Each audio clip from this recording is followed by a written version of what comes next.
Hey everyone, let's talk. Let me adjust this a little bit more. There we go. Okay. Let's talk book haul. What books did I get? Physical books did I get in the month of, we're in August now, right? In July. I have 1, 2, 3, 4, 5, 6, 7, 8, 9, 10, 11, 12, 13 to tell you about. So not too bad. Trying to decide. Let's do this in a particular order here. Okay, let's go with the ones that I bought first. Just a few. So 6 books. I only paid for 6 books. One is a pre-order, and that is the Spirit Hunters Volume 3 by Ellen O. So the first one is Spirit Hunters. Well, they're all Spirit Hunters, but this one is subtitled Something Wicked. It says Harper is dealing with too many new changes in her house. Her cousin Leo is now living with them. Her sister Kelly has just started working at a local makeup store. June, or June, I don't know. That's the name of the store. And Harper's spirit hunter abilities have grown increasingly more powerful and uncontrollable, making her a target for possession. And this is middle grade, okay? But when Harper and Deo uncover a dangerous plot to steal youth from millions of innocent people, Harper must use all her powers to destroy an ancient evil and save her sister. Can our intrepid spirit hunters rescue Kelly before it's too late? This is middle grade. I really enjoyed the first one. Just be cautious. Even as a middle grade, it did creep me out. The second one, I don't remember what the second one was called. I wonder if there's a listing in here. But the second one creeped me out more than the first one. And I'm an adult. Okay, so the first one is just Spirit Hunters. And then this one is called, the second one is called Spirit Hunters, the Island of Monsters. And then this one is Something Wicked. So I'm hoping this is going to be pretty creepy. But where it's dealing with possessions, I imagine it will be. So, middle grade by Ellen O. This was available in hardback, but I waited and pre-ordered the paperback so that the set will match, because they're all paperback. So that's the first one I bought. Okay. Next, I bought, the next 4 books are all by R.L. Stine, and these are books 1 through 4 of the new Fear Street, and there are only 4. So I have the complete original Fear Street collection. These are the new Fear Street books, so I now have this complete collection. I am now working on these Super Chillers. Once I've collected everything within the Fear Street world, I am planning on doing a video to show you everything. Obviously I won't go into synopsises and all of that, but I'll show you all of them. So right now I'll go into synopsises. So these are the 4 in the new Fear Street, and again there's only the 4 in this particular subgenre of the Fear Street. So the first one is the Stepbrother. And this says, Sandra started having terrifying nightmares right after her new stepbrother moved in. Nightmares about her own death. Nightmares about being murdered. A psychic tells Sandra that she is remembering events from a past life, and the person who murdered her may be after her in this life too, and maybe be someone close to her, someone living in her very own house. So I'm guessing from the title, she's thinking it's going to be her stepbrother. There's going to be some animosity and negative feelings there. Number 2 in the new Fear Street is Camp Out. Again, and these are all by R.L. Stine, so Camp Out. And I have not read any out of this little subgenre here. It says, Maria was nervous about camping from the beginning, but when her 2 best friends, Beth and Ellen, persuaded her to have a girls' camp out, she thinks it will be fun. And it is, until they meet 3 boys on the trail. Then accidents begin to happen. Maria almost plunges to her death. A body is found dead. And Ellen, Beth, and Maria must rely on their wits to escape.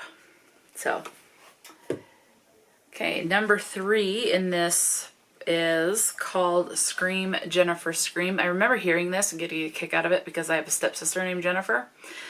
Just got a kick out of that. So, this one says, they knew cheating would be risky, but they never thought it could be deadly. When Shelley and her friends cheat on their college placement tests, they think they have just secured their future, until Shelley's best friend Jennifer threatens to turn them all in. Now they must prevent the truth from being revealed, and they will stop at nothing, even murder, but their plan backfires. So, yeah. And the last one in the new Fear Street world is The Bad Girl. So there you go. It says some people just won't die. Dawn and Jan never liked science class, but when they stumble across a formula that brings the dead back to life, it becomes their favorite subject. Dawn's best friend, Jan, came up with the formula. She mixed together a bunch of chemicals from the high school lab. She was just fooling around. She didn't expect anything to happen, but now the formula is bringing things back to life. A frog, a dog, a human being. Ooh, that's an interesting take. I haven't read a book about that. Okay. Next up, oh, this one I bought. This, I read book number 1 in the series. The series is called City of Sisterly Love. And I read the first book, which is called Night, and that's by A.K. Landow. I enjoyed it, the writing enough. I decided to go ahead and order the prequel to the series. So the prequel is called Love Always Scott. And in book 1, you find out that Scott has passed away. I think it was like a heart attack or heart disease or something like that. So this is going to be told, I would imagine, from him and Daria's perspective. Darian. So obviously before he passes away in the first book. Because the prequel in the first book, not the prequel, not chapter 1, but before that, I'm blanking on the name, you know what I mean. It's not the epilogue. The foreword, the introduction, whatever it's called, takes place at his funeral. So this one says, throughout the series, Scott is simply a precious memory. So it's talking about the whole series. Okay. Let's see. Though his love for Darian and their children is a strong, constant presence.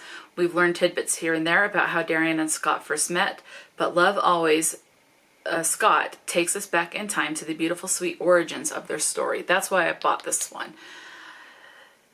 Let's see. Young Darian and Scott had an instant connection. They battle ups and downs as well as outside forces working against them to achieve the incredible marriage we know and love. Okay, so I have to buy the second book because there is a note on here. It says this novella should only be read after the series. So you have to read the whole series before you read this one. It contains spoilers. I'm glad I saw this. It contains spoilers and at times will be confusing to those who haven't already enjoyed the 5 previous books. So I need to order book 2 in the series. So I'm going to go ahead and do that so that I can eventually get to this one. So I generally go with you read a prequel before the whole series. I think that would work if you've read the whole series, but in this case it does say wait to read this until after you've read the next books. So I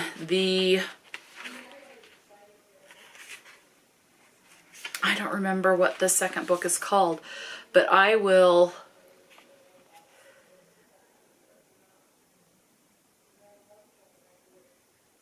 and it even has a preamble saying do not go any farther, read the other 5 books. So I will order book number 2 in the series. I don't remember what it's called, but I will order that. Actually, so I'm going to set that to the side. And let's look that up. Okay, so I have ordered that book, which is called Dr. Harley. That is book number 2 in the City of Sisterly Love, since I should not be reading the prequel until I've read all 5 books. So it came to $15 even. And so that will obviously be included in the next book haul I do. Supposed to be here Monday, which is the 7th. But we'll see. So either way, it'll be here in August. All right, so that's it. That's all the books that I bought for the month of, just that you can see right here. Just this little teeny stack. 6 books. That's not too bad. That's all that I bought and has arrived. One was, of course, the pre-order, which I ordered several months ago. But now let's get into the other books that I received. This next book I'm going to tell you about was given to me by my mom. I think this was actually my grandma's. So my mom got this from my grandma. And then my mom decided that she wanted to read it. And so it's I think it was my grandma's copy. So it's now been passed to me. And that is Greetings from Nowhere. Reflections by Barbara O'Connor. This one says, Aggie isn't, I think this is a middle grade. Aggie isn't expecting visitors at the Sleepy Time Motel in the Great Smoky Mountains. Since her husband died, she is all alone with her cat, Ugly, and keeping up with the bills has become impossible. Maybe this is an adult. I don't know.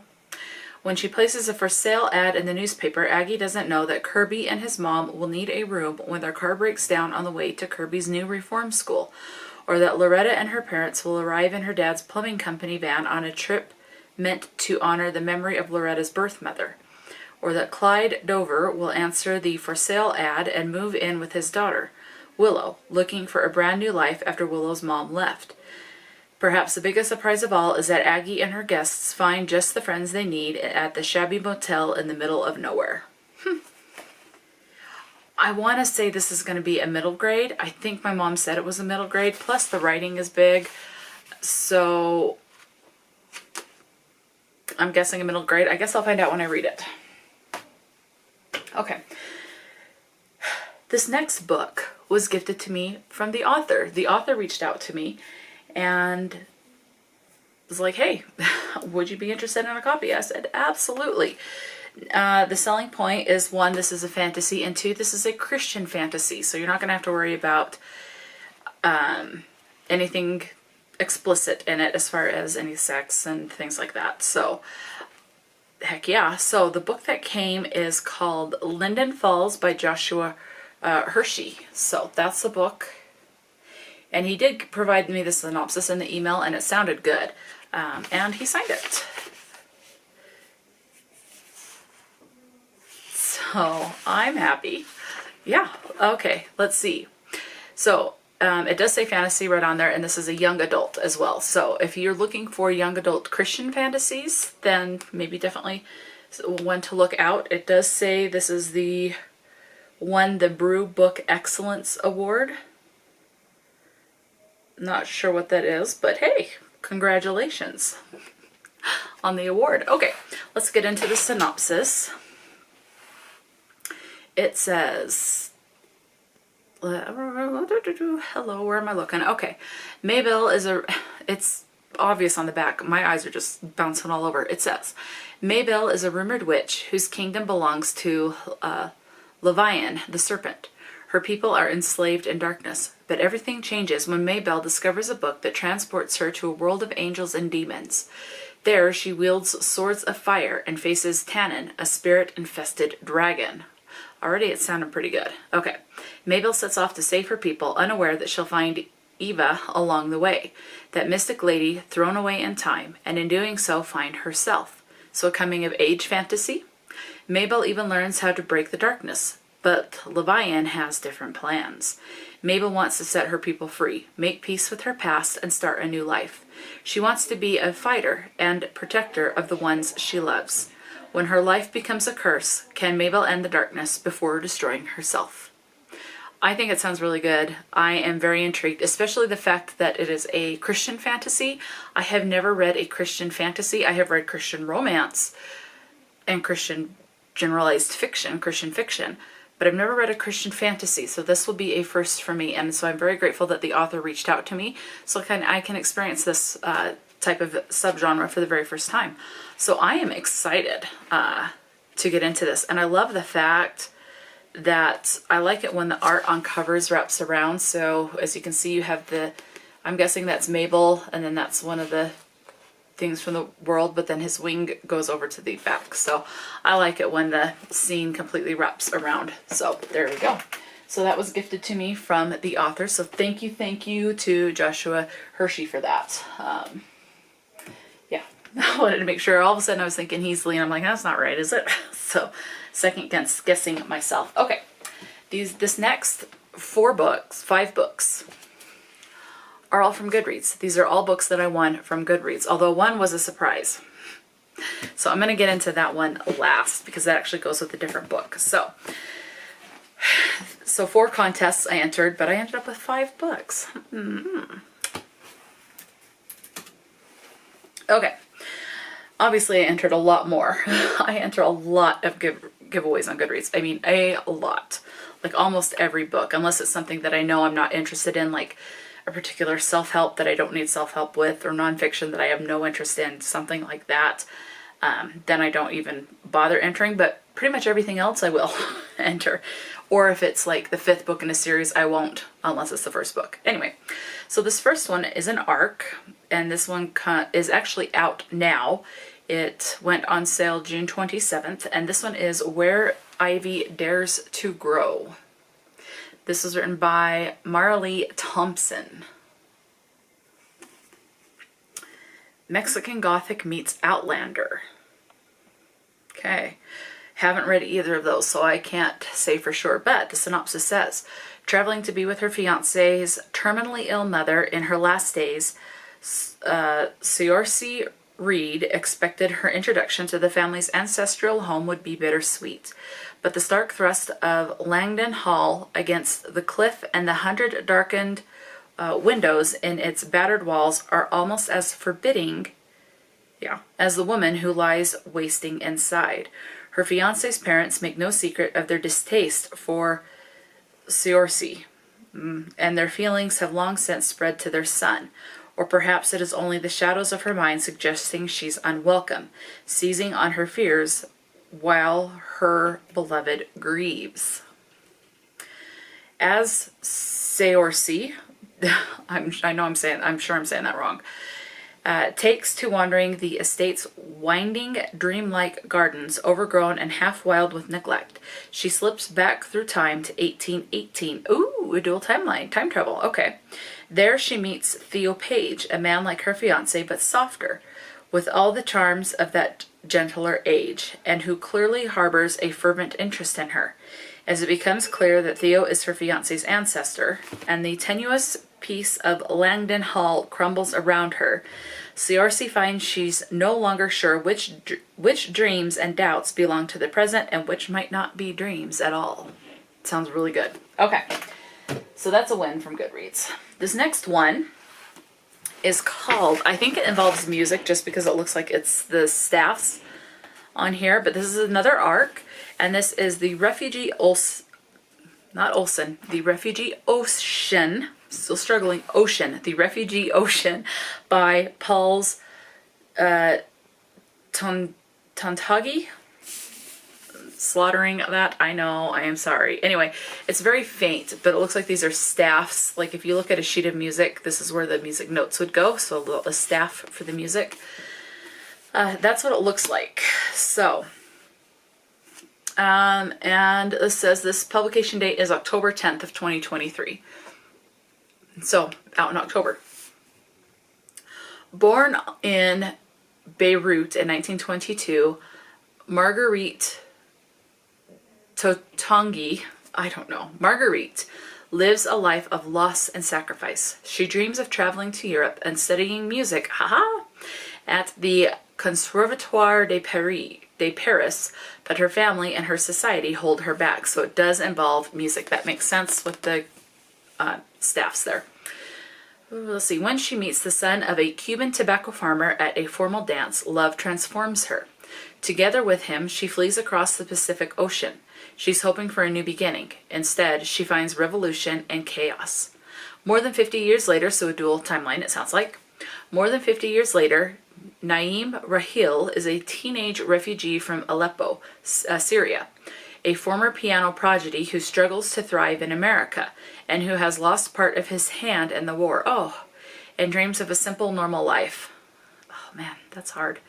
Moving from Aleppo on the brink of civil war to Lebanon in the late 1940s to Havana during the Cuban Revolution, the suburbs of Washington, D.C., the Refugee Ocean grapples with what it means to be an immigrant, shows how wounds can heal, and highlights the role of music and art in the resilience of the human spirit. That sounds really good. So, and yes, music and art can bring people together. Despite any language and cultural barriers, it can bring people together because people can enjoy music no matter what it is. Even if you can't understand the words, you can still enjoy it.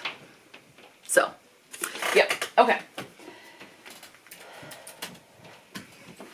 The next one I won is another ARC, an advanced reader's copy. This one is called The Oxygen Farmer by Colin Holmes. This one gives me sci-fi vibes. December is when this one is supposed to come out. I don't have the exact date, just December of 2023. Sabotage, murder, cover-ups. Just another day on the moon. So sci-fi mystery, sounds like? Okay, it says, after 35 years of living on the moon, cranky old oxygen farmer Millennium Harrison has stumbled onto a hidden facility in the shadows of the Slayton Ridge exclusion zone with a radiation leak and a deadly secret. Mill's discovery leads to the death of a young astronaut, sabotage, murder, and cover-ups. The chief administrator of the space agency initiates an investigation and Mill becomes a prime suspect. Mill, short for Millennium. Let's see, this is all the more troubling because she happens to be Mill's estranged daughter. Oh, family drama. Busy trying to secure her own legacy, the first international mission to Mars. With time ticking down to a limited launch window to Mars, enemies, friends, and even family are hell-bent on keeping Mill's discovery under wraps. Nobody wants history to finally catch up with a deadly scheme that could destroy the moon and eradicate life on Earth. It seems the planet's only hope is a cankerous old guy who is on top of everyone's hit list. Okay, this, so far out of everything, the others sound really good, but this one sounds really, really good. I am very intrigued to get to this one. So, yes, The Oxygen Farmer. All right. Now, these last two, I also won from Goodreads. It is a finished copy because it doesn't say anywhere that it's an ARC, and it's the start of a series. It does say book 1 on here. So I'm going to go with the one that I answered the contest for, and then I'll go into the bonus book that came with it. Okay, so this is called Ethan Fox and the Eyes of the Desert Sand, written by E.L. Seer. I'm trying to get this without, there you go. So that's the cover. It says, after bravely escaping abduction at the hands of Grimleaver vampires, 13-year-old Ethan Fox encounters a girl he is deeply drawn to. The two young strangers discover that they share a bond, both missing memories of their past. Together, Ethan and Haley are lured away, awakening at the Residence, a mysterious parallel world within our own. There, they unravel the mysteries of their tangled pasts and help the caretakers protect the human world from the Grimleavers and their evil plans to enslave humanity. So vampires want to enslave us, and this is a YA, and it's a parallel universe. So it sounds good. So this is the one that I entered for, and I won this one. Now, the book that came with it is this one. And they do go together. They are both book 1. Book 1 for the actual novel, and then book 1 for this bonus. This bonus is Worldly Pagemore's Early Worm Activities and Games, The Eyes of the Desert Sand Edition. Ethan Fox Books presents. It's word searches, okay? I mean, there's stories in here too, but I think you have to read this either before or in addition to this. So, for example, let's see. Okay, there is a, when you're going through it,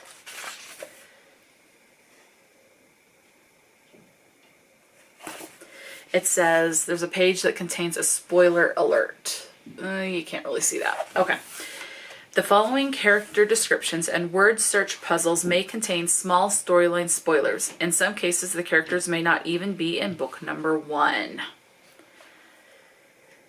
And then it tells you, so there's character word search puzzles, and it lists them. And between the puzzles, there are these little stories, like meet Ethan Fox. So you get to know the characters a little bit more. And then there's a word search all about that character. Like meet Jordana Ravenwood, little character description. And then words to find, and then word search all about Jordana Ravenwood. So that goes through about half of the book, I think, or over half. Is it just... I think that's pretty much it. Let's see. Yeah, it's a lot of word searches, a lot of... And then it gives like excerpts from the book as well. So definitely, at the very least, read it along with reading. If not, read the book first and then do this one. Oh, and then there's trivia questions. So who said that? Matching characters to their sayings. So it lists the characters and then you have to match to what they said. And then, how well do you know the story? Chapter 1, Into the Rabbit Hole. For example, what is the name of George Fox's first video game?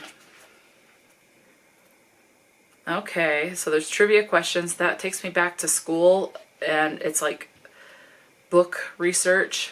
More, oh, and then it's the answers. Who said that? I was going to say more, who said that, but it's the answers. So this came with that book. Let's see. So let me see what it says on the back. So it has a little description for the word searches and then for the trivia. So under the word searches, it says more than 40 Ethan Fox books, characters, word search, puzzles, and games to play in paperback or print out for free online at ethanfoxbooks.com, with new ones being added regularly. Word searches are not only a great way to pass the time, but also provide a great exercise for keeping your brain fit. Word searches have been found to boost learning in a number of ways, including increased processing speed, improved working memory, both short and long term, advancing logical and strategic thinking, expanding vocabulary, strengthening spelling proficiency, as well as providing a creative outlet for problem solving and competition. They are fun to play, but also educational. In fact, many teachers make use of them as part of their writing and reading comprehension curriculum. Yeah, that's what I remember. A lot of these in school. Matching trivia, quizzes, and games. There's a 35-question matching quiz and answers about Ethan Fox and the Eyes of the Desert Sand, book number 1 in the original series. Match characters to their sayings. Who said that? As the series progresses, more quizzes will be added. Help kids review names, dates, places, vocabulary, and more. So at the very least, you just read it. And that's what I plan on doing, is doing the puzzles along. So I would, probably what I'll do is for the trivia, I'll have this out and do the trivia while I read the trivia for the first chapter, while I read the book, so that when I come across the answer in the book, I can write it down. And then when I'm done with chapter 1, then I'll go and do the word searches that are associated with chapter 1. So, to be done together. That's my plan. Anyway, so yeah, so I won Ethan Fox and the Eyes of the Desert Sand, and then it came with word searches and puzzles. So, very surprised about that, but very happy. That will definitely create a unique reading experience, I think, to have that. So that's all the books that I got for the month of July. Not a bad haul. I'm pretty happy with that. I've really tried to slow down. I just bought a bunch though. The ones I'm working on buying, I just got paid, so I treated myself to a couple of Fear Street super chiller books, so I'm expecting those to come in this month. And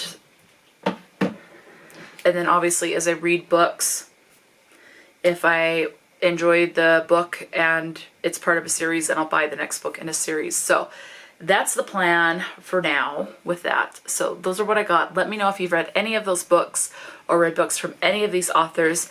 Let me know your thoughts. What book, if you were able to have a book come into your possession, what book did you get that you're most excited to read? I don't know. Just talk to me in the comment section below. Until next time, stay true to yourself and enjoy a good book. And I'll talk to you later.